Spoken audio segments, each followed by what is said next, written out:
And those men took me from there, and they brought me up to the third heaven, and set me down there. And I looked downward, and I saw paradise, and that place is inconceivably pleasant. I saw the trees in full flower. Their fruits were ripe and pleasant smelling, with every food in yield, and giving off profusely a pleasant fragrance. In the midst of them was the tree of life, at that place where the Lord takes a rest when he goes into paradise. That tree is indescribable for the pleasantness and fine fragrance, and more beautiful than any other created thing that exists. From every direction it has an appearance which is gold-looking and crimson, and with the form of fire. It covers the whole of paradise and has something of every orchard tree and every fruit. Its root is in paradise, at the exit that leads to the earth. Paradise is in between the corruptible and the incorruptible. Two streams come forth, one a source of honey and milk, and one a source that produces oil and wine, and it is divided into 4 parts. They go round with a quiet movement, and they come out into the paradise of Eden, between the corruptible and the incorruptible. From there they go forth along the earth. They have a revolution in their cycle, just like the other atmospheric elements. There is no unfruitful tree there. Every tree is well fruited, and every place is blessed. There are 300 angels, very bright, who look after paradise, and with never-ceasing voice and pleasant singing they worship the Lord every day and hour. And I said, "How very pleasant is this place." And those men said to me, "This place, Enoch, has been prepared for the righteous, who suffer every kind of calamity in their life, and who afflict their souls, and who avert their eyes from injustice, and who carry out righteous judgment, and who give bread to the hungry, and who cover the naked with clothing, and who lift up the fallen, and who help the injured and the orphans, and who walk without a defect before the face of the Lord, and who worship him only." Before anything existed at all, from the very beginning, whatever exists, I created from the non-existent, and from the invisible, the visible. Listen, Enoch, pay attention to these words of mine, for not even to my angels have I explained my secrets, nor related to them their origin, nor my endlessness and inconceivableness as I devise the creatures, as I am making them known to you today. For before any visible things had come into existence, I, the One, moved around in the invisible things, like the sun, from the east to the west, and from the west to the east. But the sun has rest in himself, yet I did not find rest, because everything was not yet created. I thought up the idea of establishing a foundation to create a visible creation. I was in the midst of the great light, and light out of light it carries thus. And the great age came out, and it revealed all the creation which I had thought up to create, and I saw how good it was. I placed for myself a throne and sat down on it. Then to the light I spoke, "You, go up higher than the throne, and be solidified much higher than the throne, and become the foundation for the highest things." There was nothing higher than the light except nothing itself. And again I bowed myself, and I looked upward from my throne. Lucifer, one of the order of the archangels, deviated, together with the division that was under his authority. He thought up the impossible idea that he might place his throne higher than the clouds which are above the earth, and that he might become equal to my power. I hurled him out from the height, together with his angels, and he was flying around in the air ceaselessly above the bottomless. Thus I created the entire heavens, and the third day came. On the third day I commanded the earth to make trees grow, large and fruit-bearing, and the mountains, and all kinds of sweet grass, and all kinds of sown seed. I laid out paradise as a garden, and I enclosed it. Thus I created the renewal of the earth. Then evening came, and morning came, the fourth day. Behold, I have thought up a poem to recite. From invisible and visible substances I created man. From both his natures came both life and death. As my image, he knows the word like no other creature. But even in his greatest, he is small, and again, at his smallest, he is great. On the earth, I assigned him to be a second angel, honored, great, and glorious. I assigned him to be a king, to reign on the earth, and to have my wisdom. There was nothing comparable to him on the earth, even among my creatures that exist. I assigned him a name from the four components: from the east, A; from the west, D; from the north, A; from the south, M. I assigned him 4 special stars, and called his name Adam. I gave him his free will.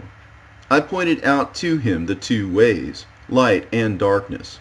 I said to him, "This is good for you, but that is bad," so that I might come to know whether he has love toward me or abhorrence, so that it might become plain who among his race loves me. Whereas I have come to know his nature, he does not know his own nature.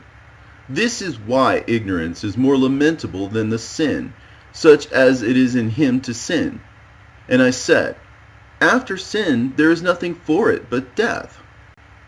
Adam, mother, earthly, and life.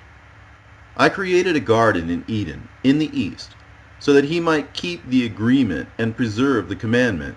I created for him an open heaven, so that he might look upon the angels, singing in triumphal song.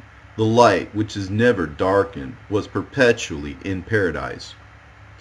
The devil understood how I wished to create another world, so that everything could be subjected to Adam on the earth, to rule and reign over it. The devil is of the lowest places. The Lord set everything forth for the sake of man, and he created the whole creation for his sake, and he divided it into times. The Lord summoned all the animals of the earth, all the reptiles of the earth, and all the birds that fly in the air, and he brought them all before the face of our father Adam, so that he may pronounce names for all the quadrupeds. And Adam named everything that lives on the earth. The Lord appointed him over everything as king. He subjected everything to him in subservience under his hand, both the dumb and the deaf, to be commanded, and for submission, and for every servitude, so also to every human being. The Lord created mankind to be the Lord of all his possessions, and the Lord will not judge a single animal soul for the sake of man, but human souls he will judge for the sake of the souls of their animals. Lucifer became aware of his condemnation, and of the sin he sinned previously.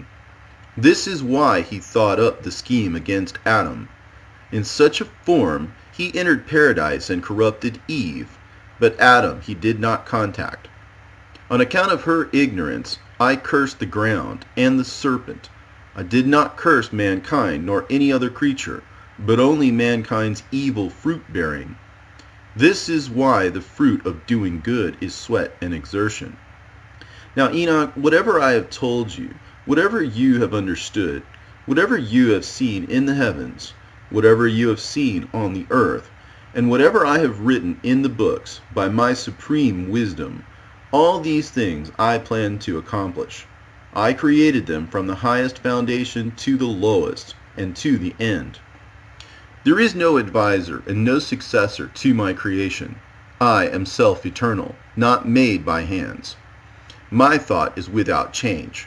My wisdom is my advisor, and my deed is my word. My eyes look at all things, and if I look at all things, then they stand still and shake with terror. But if I should turn my face away, then all things would perish. Happy is he in whom is the truth, so that he may speak the truth to his neighbor. Happy is he who has compassion on his lips and gentleness in his heart. Happy is he who understands all the works of the Lord, performed by the Lord, and glorifies him. For the works of the Lord are right, but the works of mankind, some are good, but others are evil. By their works those who speak lying blasphemies are recognized. When the Lord sends out the great light, in that light there will be true judgment, without favoritism, for true and untrue alike, and no one will be able to hide himself then. They will be dissipated. After that, they will not be reckoned. They will constitute a single age. All the righteous who escape from the Lord's great judgment will be collected together into the great age. The great age will come about for the righteous, and it will be eternal. After that, there will be among them neither weariness, nor sickness, nor affliction, nor worry, nor want, nor debilitation, nor night, nor darkness, but they will have a great light, a great indestructible light, paradise, great and incorruptible. For everything corruptible will pass away, and the incorruptible will come into being, and it will be the shelter of the eternal residences. Having love for one another until you go out from this age of suffering, so that you may become inheritors of the never-ending age.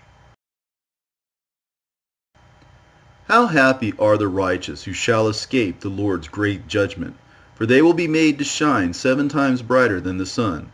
For in that age everything is estimated sevenfold: light, darkness, food, enjoyment, misery, paradise, tortures, fire, frost, etc. All this I have put down in writing, so that you may read it and think about it. If you look upon the sky, behold, the Lord is there, for the Lord created the sky. If you look upon the earth, then the Lord is there, for the Lord founded the earth and placed upon it all his creatures.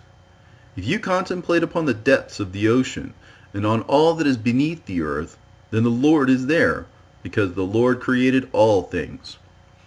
Do not bow down to anything created by man, nor anything created by God, so committing apostasy against the Lord of all creation. For no kind of deed is hidden from the face of the Lord.